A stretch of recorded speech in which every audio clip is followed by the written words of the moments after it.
I didn't get a chance to put in the show notes last week any charitable foundations or any I didn't provide any information for how folks can give to the children starving in Palestine or those suffering from the genocide and the famine. Yeah. And so in the show notes this week, I have the Palestinian Children's Relief Fund, the PCRF, and then the Samir Project. And I have links for both of those.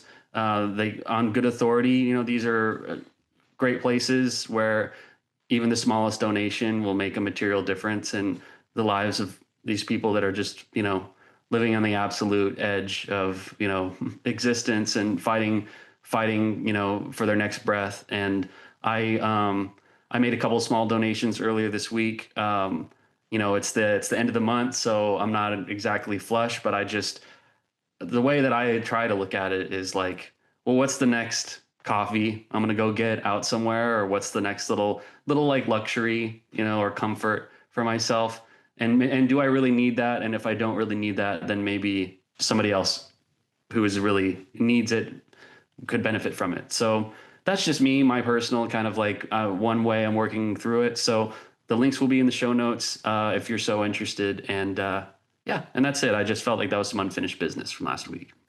Cool. Yeah. I'll check them out for sure. And I just got paid, so I'll donate.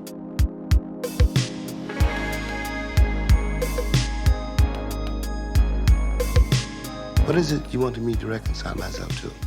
I was born here almost 60 years ago. I'm not going to live another 60 years. You always told me it takes time.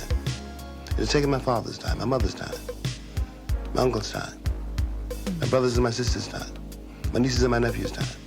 How much time do you want for your progress?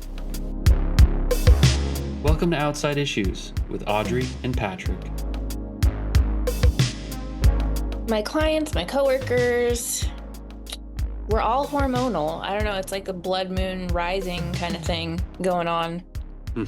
Is that good? Does that help that you've got like, solidarity? You're doing it, you're going through it at the same time, or would it be better if you just had like some different energies? I think it's good that we're going through this through the same time. That happens when you live with like if you live with different like female AFAB folks.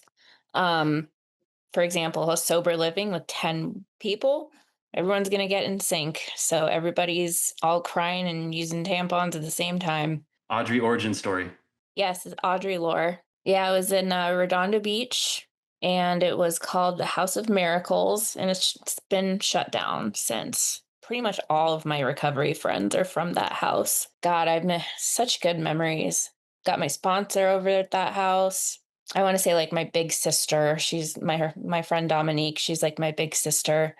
Met her. She was my roommate. There's something about those early days where we were all so raw and we hadn't really figured out a manner of living yet, which could sustain our choice to now not just drown everything in chemicals.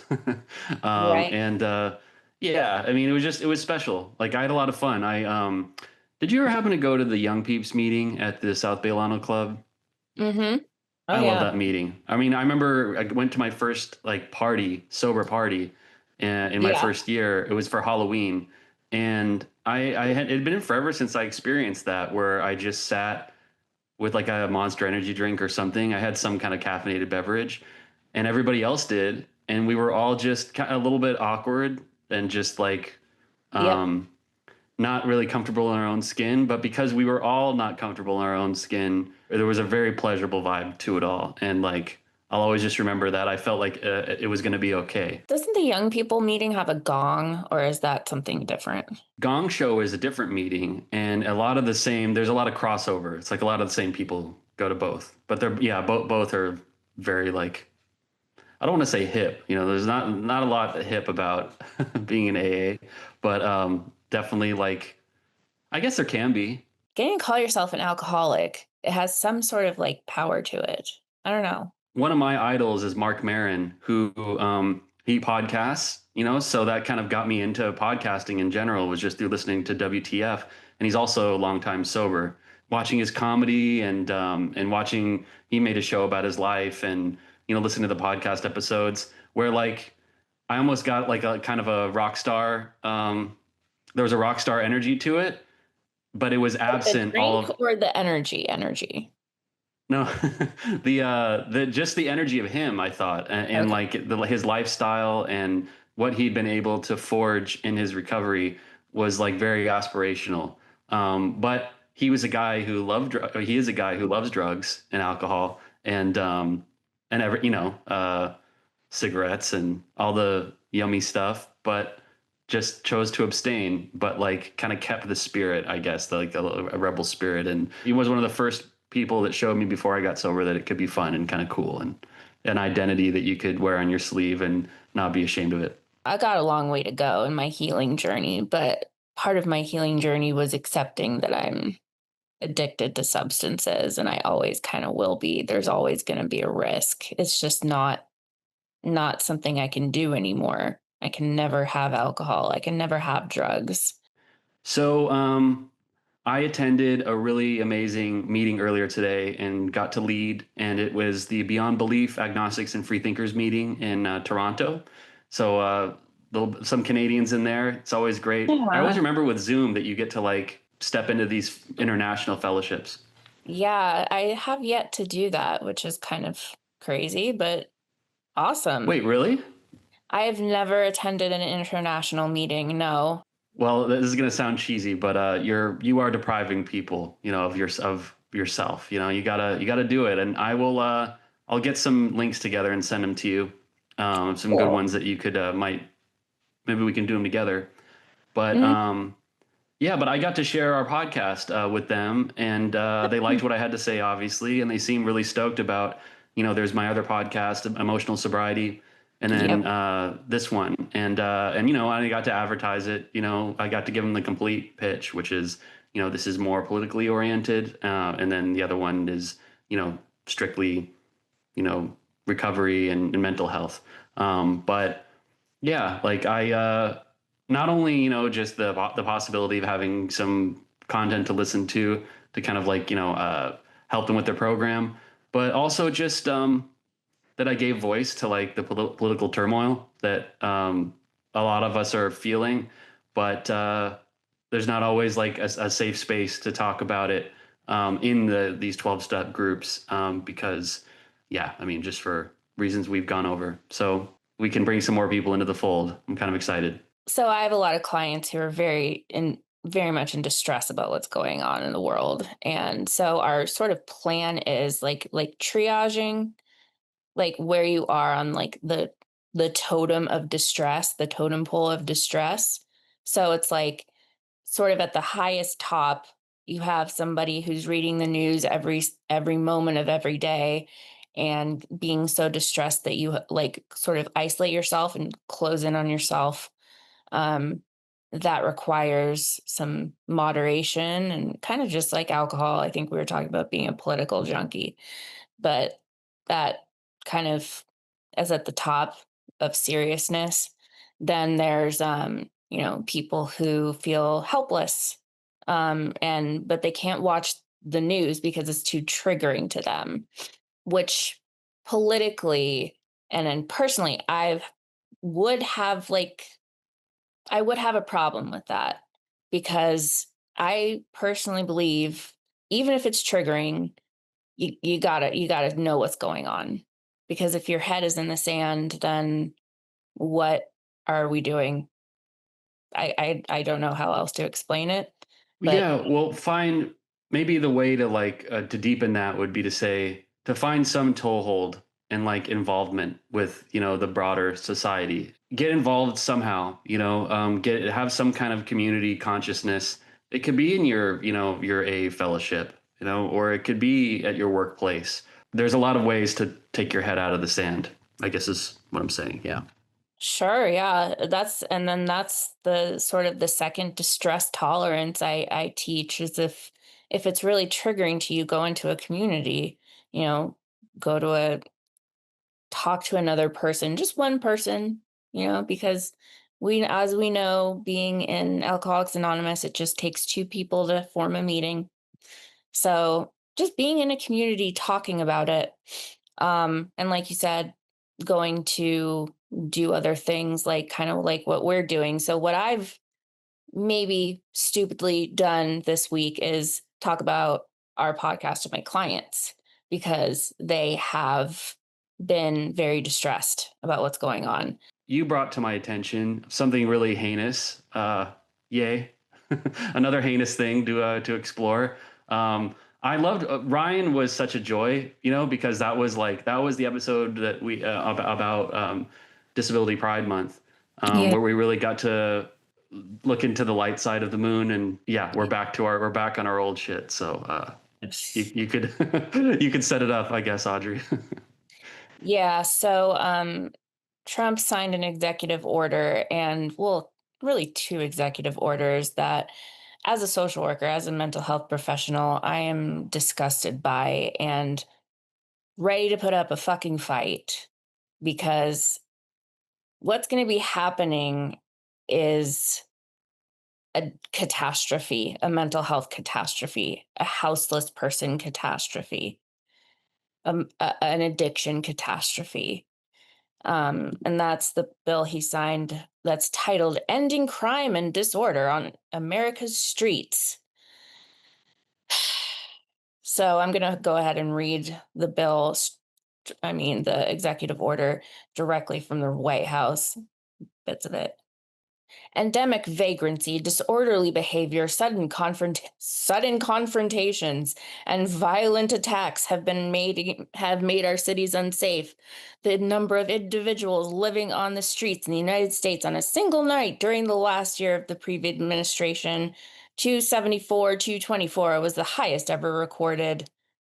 Nearly 2/3 of homeless individuals report having regularly used hard drugs like methamphetamines, cocaine, or opiates in their lifetimes.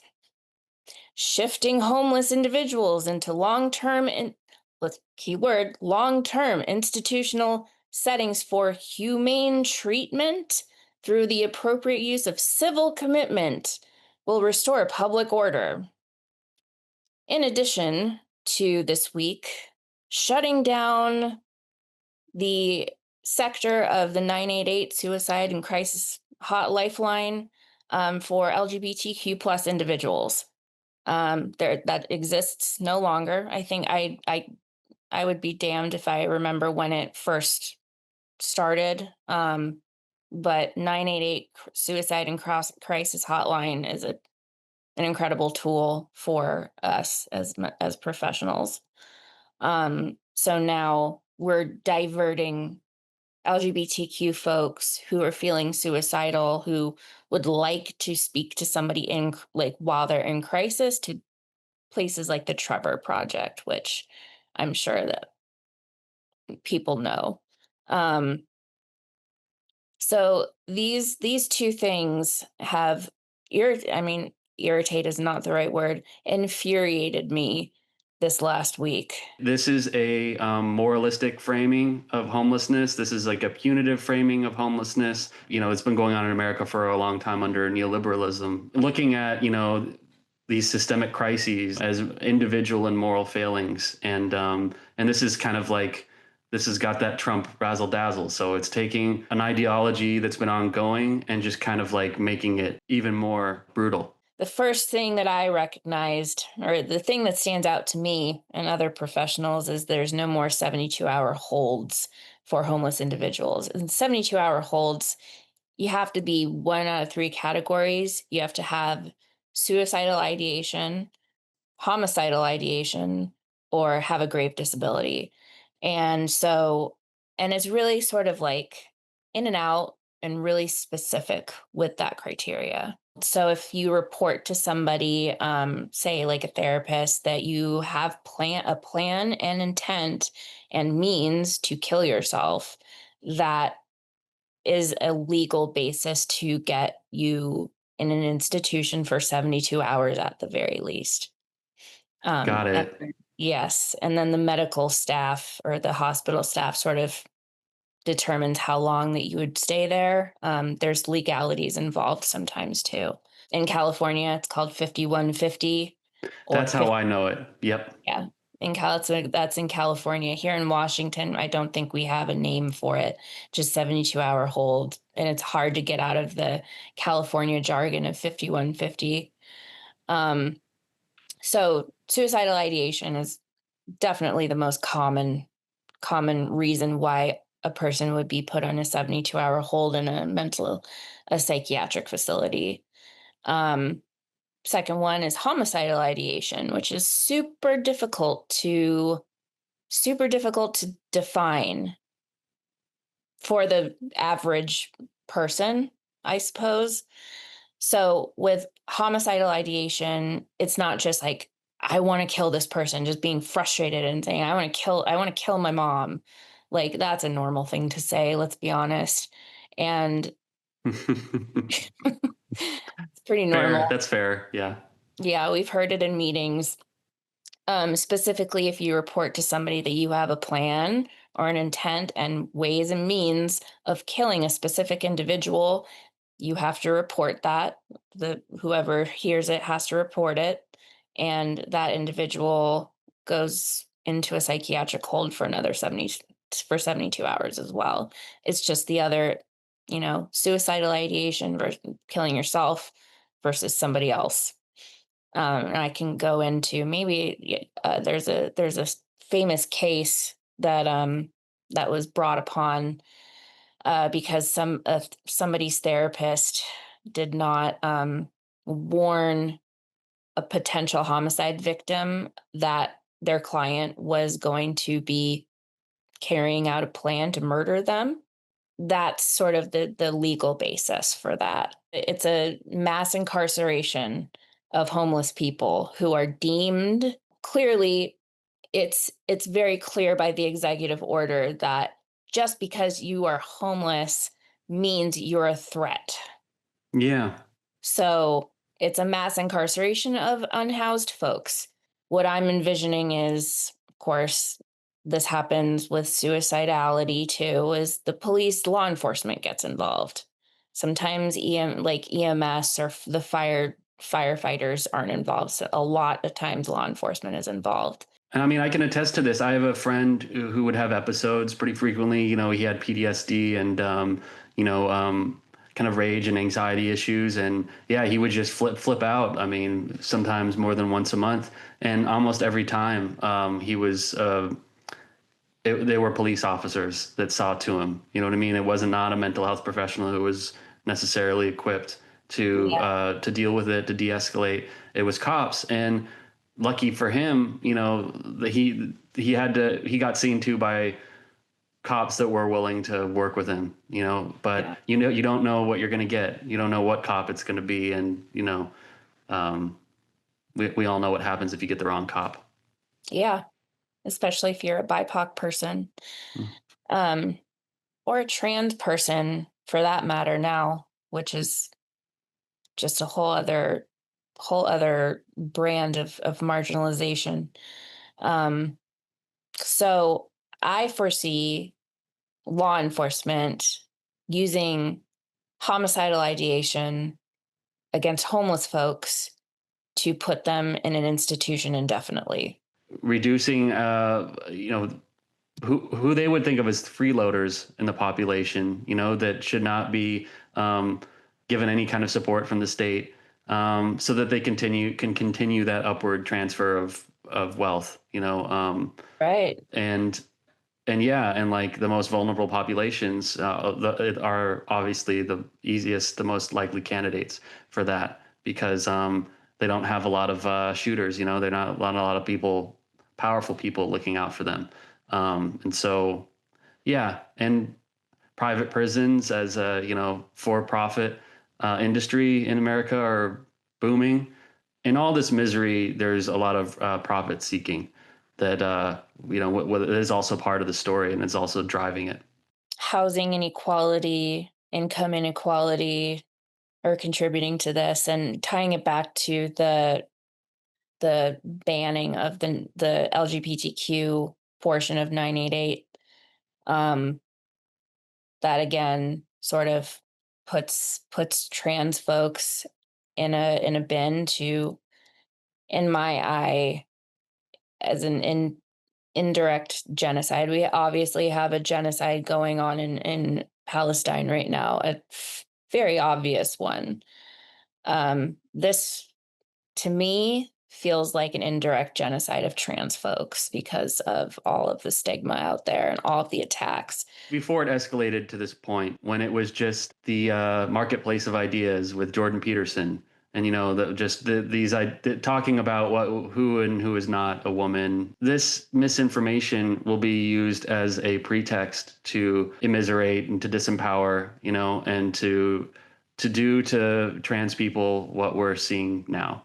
Moving on to sort of the second part of that executive order, bringing in the drugs such as methamphetamines, which I was addicted to, which was my drug of choice, besides opiates and alcohol and cocaine. Yeah, just a smorgasbord of treats. Smorgasbord. But meth is what got me sober. So Just by virtue of, just real quick, just by virtue of like how hard it made your life, like it really like got you to your bottom quicker.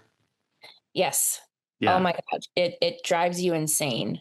Because you can do meth like one of three ways. You can snort it, the crystals, you can smoke it out of one of those meth pipes, or you can inject it. I never injected anything, thank goodness. But there's something about smoking meth that really does something to your brain that I can't figure out. Like, I haven't read any studies on it or anything like that. I'm just talking from personal experience and others' personal experience. But God, does it do something weird? It makes you paranoid. Thinks that you think helicopters are following you. Um, just so paranoid. It really brings you down to your knees, brings you to your worst. That's smoking of the meth. It's ridiculous. So um we see homeless folks smoking the meth pipe, hitting the meth pipe, like I was once.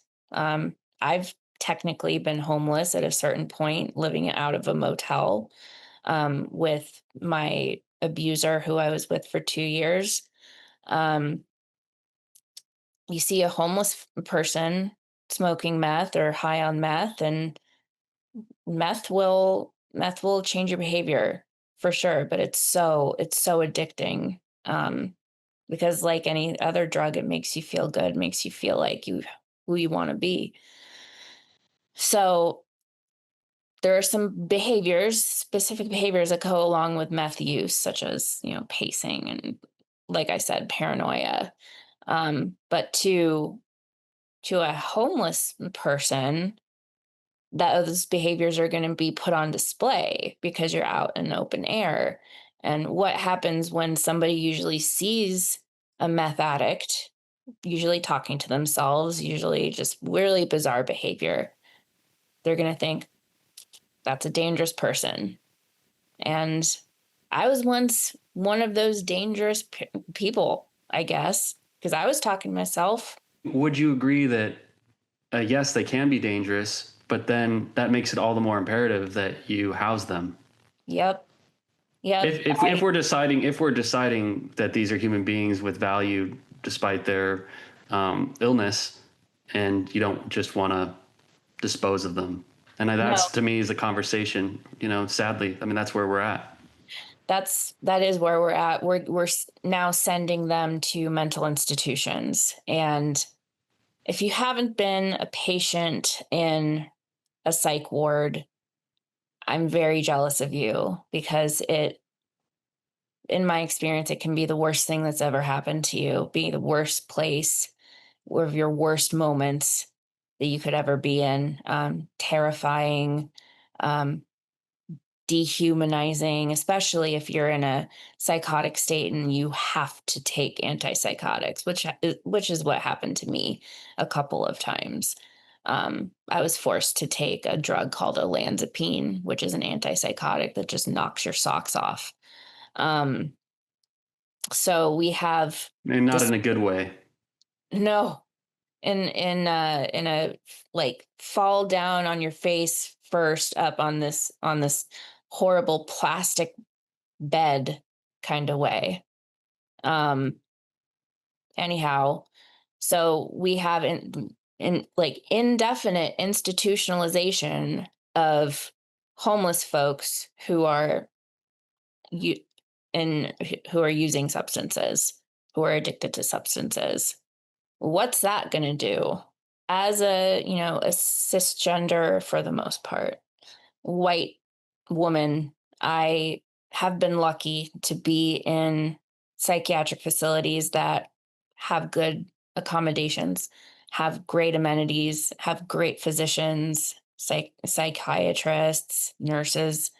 But that's just really not the reality for most psychiatric facilities in America. What comes first, the chicken or the egg, with addiction versus housing? Yeah, I was going to ask you about that because I get into arguments with my girlfriend about this a lot because Oh, she has two wolves inside of her. One is somebody who was really into Bernie in 2016 and is really like open to this idea of democratic socialism, or just like a version of our system that is more egalitarian and humane with better corporate control and social programs.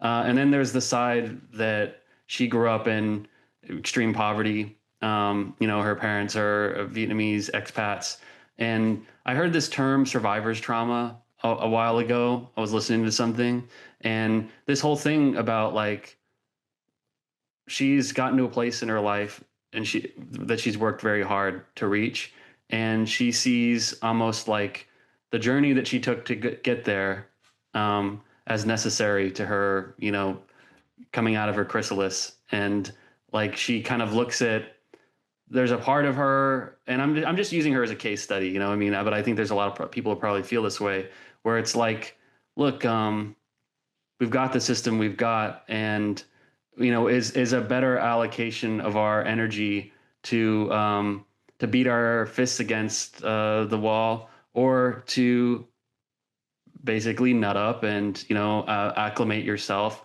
to this rigged system, and just it works if you work it. I think that she has and her and many have an it works if you work it kind of attitude, even though they'll see how it's rigged, they'll see how people get ground up into paste, because they go into medical debt and it ruins their credit, and then a landlord won't rent them an apartment, and on and on and on, like they will see that, but at the same time, I don't know, that there's just, the system is so like bred into us. I feel like that it's hard for people to imagine anything outside of it. So yeah, as far as the chicken or the egg, I think like um, how much should we expect for people to bust their ass to survive in this thing? And like I just, cards on the table, I hate all that. I mean, I disagree with her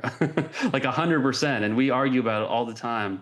But she at least, she reminds me that this is a huge obstacle to overcome. I disagree with her too. Sorry. Um, but I think I was just gonna throw in a little anecdotal story there. I used to work in downtown LA at the LAPD Central Station. I never worked with the cop, or I mean, for the cops. I just worked next to the cops. Let's not get that twisted with LAPD and I. But I do. I can drop names. I can get out of whatever the hell I want to in LAPD. I'm just joking, but Yeah, let's hope you never have to play those cards. right, right. So LAPD Central Division is located in Skid Row. So I was assigned as like essentially a case manager, crisis counselor for folks who were living on Skid Row who experienced domestic violence and sexual assault, which is a lot, mainly sexual assault. And I'd say at least 4 out of 5 survivors of these assaults were on meth or opiates, heroin, really hard drugs. And, I'd ask one of the basic questions is like, where do you live? And it's like, oh, I live on the street. I live off of, if I could remember the avenue, I live off of so and so avenue, in a tent. And I hear these stories of strife and how they can't stop getting sexually assaulted because they don't have a home to go to. So what happens when you put drugs and sexual assault, a constant sexual assault or domestic violence together? Just catastrophe and ruined lives. So when I there was a couple of programs in Skid Row that would offer decent free housing, or low income housing, usually free. And those folks that I would see would continue with our program, continue with our case management program, and get into see a therapist or see group therapy for, survivors of sexual assault or domestic violence. But those who did not have access to that because of X, Y, or Z, or they kept failing drug tests, they would never stick with our program. I'd never hear from them again. Famously, I got literally stuck in an interrogation room with one of them. Lovely woman, lovely, but I was terrified I'm claustrophobic. I'm terrified of being trapped. So being in an interrogation room with another person is very, very distressing. I had to do some breathing exercises after that. That's just a little stupid anecdote, but No, it's incredibly relevant to what we're talking about. Yeah. yeah, I had to scream, be like, hello, anybody. There's a lot of nightmares that go like that. I think I wrote about it on my Facebook. I'm like, oh, 4 years ago today, I was locked in an interrogation room. Nice. Okay. Now you're saying the people that didn't stick with the programs, it was because they just couldn't stay sober, or what was the? They couldn't stay sober, and mostly because they didn't have housing. My belief is that there will always be addiction and there will always be addicts, and there's just something about being human where there's just some, for one reason or another, that are going to crave release through some means more than others. But I do think in a system less savage than capitalism, where human need is decommodified, I think that people will use drugs and drink less. Yeah. I think that when you take the temperature down and the pressure, and people are having their needs met, their basic human needs met, and treated with dignity, that you will need to contend with addiction, but it will not be at the level that we're seeing now, and that this austerity of the Trump administration and and earlier administrations, it's really just been one party or another kind of. You either get the hardcore or the vanilla version of neoliberalism, and this is what it does to people. This whole thing about, like, if they would just get sober, then they would be entitled to the care or the social safety net. Yeah. I don't know. I mean, I guess we could play devil's advocate about that. Like, like maybe they've got a point, but like, I just, addiction does not work like that. And when you're talking about policy, looking out for not just the addicts, but for everybody in society, you know what I mean? The people who need to live around, those with mental illness, those with addiction. I mean, I don't know. I'm just not. I don't think prisons are a solution. I don't think police are a solution. I don't even know if you call it a Band-Aid. I mean, when you're caging human beings and you're brutalizing human beings, even if that brutalization is kind of like pushed away from the spotlight, and if you live in a nice neighborhood, you know what I mean? Like, I mean, I think that's kind of like what you're paying for, really, is like, you're paying for, the badness to happen where you can't see it. To me, that's not a real solution. I will just bluntly say that don't just say just get sober. Give people what they need to get sober. I don't know why that there's this argument like that. And I know I've been in the rooms, so I've heard that argument quite a bit. Well, there is something. Just tell me what you think about this. I mean, there is something inside that needs to come from inside of us. I mean, the people that do kind of like get clean and stick with it, like, there needs to be something that springs from inside that reaches out grabs the hand. Yeah, But there has to, yeah. yeah, So but I mean, there's a whole other component to it. You know what I mean? If you create better conditions for that to occur, and I do think that you can create conditions where, that tree can grow. speaking of substances, we have the lovely RFK Jr. in office as the HHS director. I can never think of. Yeah, the HHS Mahazar. Yeah, Maha. So stupid.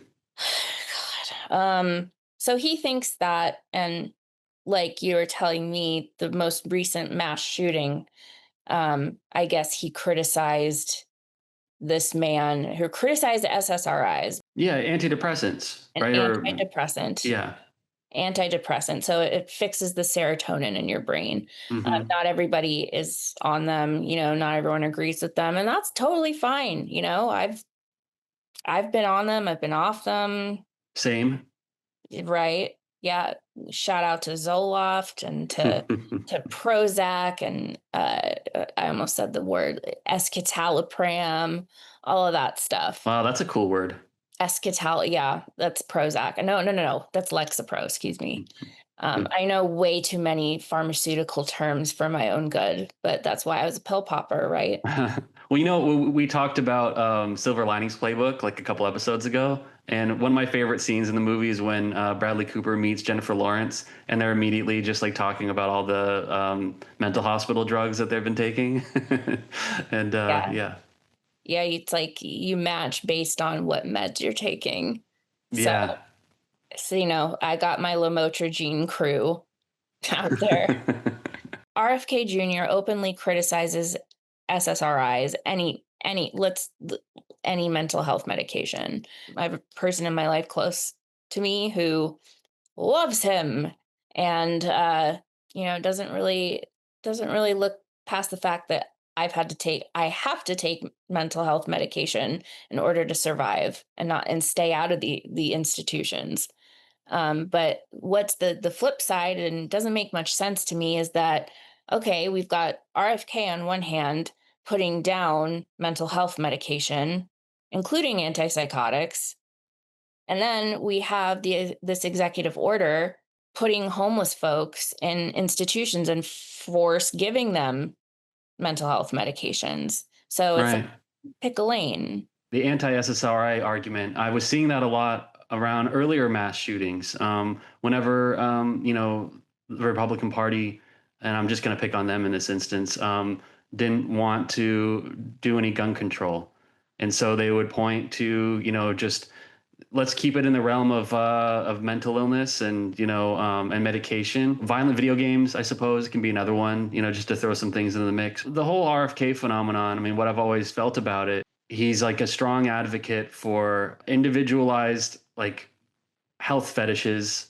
Oh, And fetishes. yeah, fetishes and diet things and exercise things. And it's basically like he's a guy who works out a lot and I probably takes steroids and, takes a bunch of like strange, kind of unapproved like medications and stuff to extend his life. And, all of which is like, hey, if you want to indulge in those things or if they work for you, to each their own.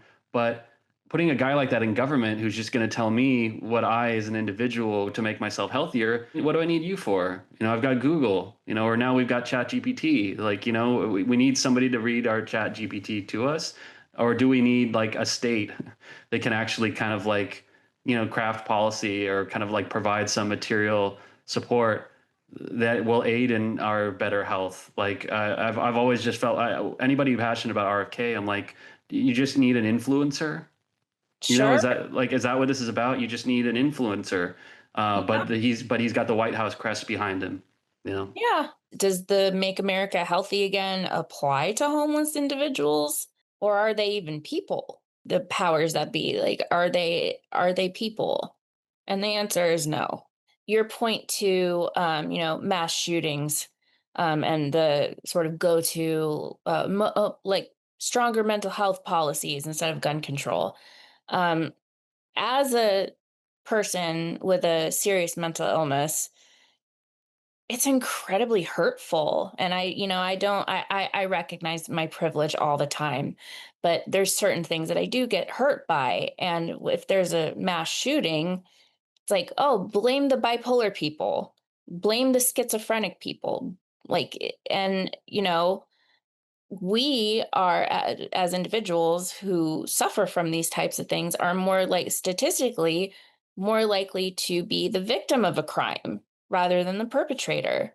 And that has just the flip side has always been the narrative for those of us with privilege like myself, And healing, me. and you, um, especially you since you're a man. We need to heal ourselves by staying in our discomfort. And a lot of this discomfort right now, especially for, politically active folks and folks who just know what's going on, um, getting to a point of neutrality, that this is going to be a hard fucking fight. Neutral in what sense? Just to clarify. The top three emotions that are damaging are fear, anger, and sadness. And so sticking out of those and staying in, for lack of a better word, unconditional love while fighting is what folks like us need to do in order to be a part of this fight, heal ourselves, get neutral the fact that this is going to fucking suck, but coming at it through a place of love instead of hate. It's a marathon, not a sprint. People need solutions and systemic change. We encourage all of our listeners to give as much as you can, give your time. Thank you so much, Audrey. And, this was your theme for the show. Last week was mine, and I'm just so glad that you brought this to my attention. I missed it. It's an omni crisis. There's so much going on right now. And I've just been so just depressed and just anguished about what's going on in Gaza. I mean, there's quite a bit going on every single day, here domestically that I need to try and keep in mind. And this show is just one way that we can kind of keep all these things in perspective and stay in compassion and support for those that suffer. Right. It's all for them. All right. I appreciate you. I appreciate you. I'll see you later. All right. Take care.